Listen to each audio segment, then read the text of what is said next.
Bapak, Ibu, dan Saudara yang terkasih dalam Tuhan Yesus Kristus, puji nama Tuhan, Shalom, selamat hari baru, kiranya kabar baik atas Bapak, Ibu, dan Saudara semua. Di hari yang baru ini kita bersyukur karena kasih dan anugerah yang Tuhan terus limpahkan dalam kehidupan kita. Dan kembali kita akan merenungkan firman Tuhan dan masih menyoal tentang pengorbanan Yesus Kristus, bagaimana Dia rela tersalib, kemudian mati, tetapi juga bangkit.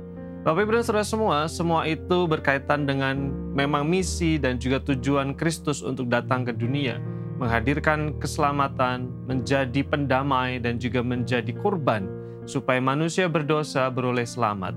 Salah satu gelar yang Tuhan Yesus sandang atau sering dikenakan kepada Tuhan Yesus adalah Yesus Anak Domba Allah.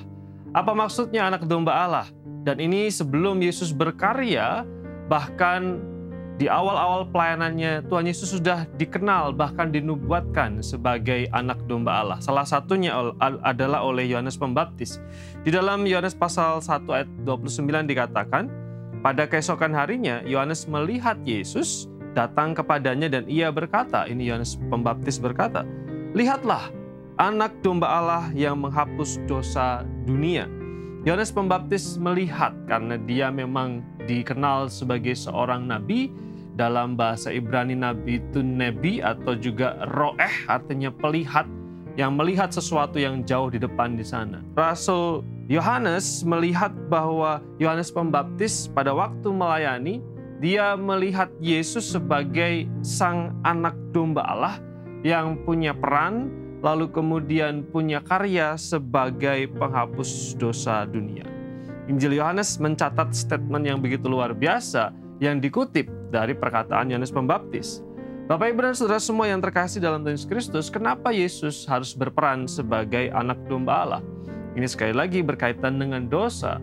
Dosa Adam dan Hawa ketika mereka jatuh dalam dosa membawa konsekuensi akibat masuknya dosa ke dunia. Sehingga semua keturunan Adam dan Hawa pun menjadi makhluk berdosa. Semua manusia berbuat dosa dan kehilangan kemuliaan Allah. Lalu dosa itu memisahkan manusia dan Allah. Dan akhirnya manusia nanti mau tidak mau, siap dan tidak siap harus menerima konsekuensi, yaitu maut. Di dalam pergumulan manusia ini diperlukanlah sebuah pengganti atau kurban atau penebus. Dan Yesus Kristus hadir sebagai penebus. Dalam konteks perjanjian lama ketika seseorang berdosa, harus ada korban yang harus dibunuh. Darahnya ditumpahkan sebagai penebus, sebagai penyuci, sebagai pendamai. Dan biasanya yang dipakai adalah anak domba. Demikianlah ketika Yesus Kristus hadir sebagai Anak Domba Allah, Dia hadir untuk menjadi korban, darahnya ditumpahkan supaya menghapus dosa setiap orang yang percaya. Inilah salah satu keajaiban dari karya Yesus di salib. Ketika dosa masuk ke dalam dunia dan salib itu membalikkan berkat, menjadikan kemuliaan, memberikan harapan, mengalirkan keselamatan, mengalirkan penebusan. Salib yang awalnya adalah kutuk tapi diganti menjadi berkat bagi umat manusia. Sehingga firman Tuhan katakan sama seperti perbuatan satu orang, dosa masuk ke dalam dunia, di dalam keadilan dan karya Allah, karena satu orang yang sama, Adam kedua yaitu Yesus Kristus, maka setiap orang yang percaya beroleh penebusan.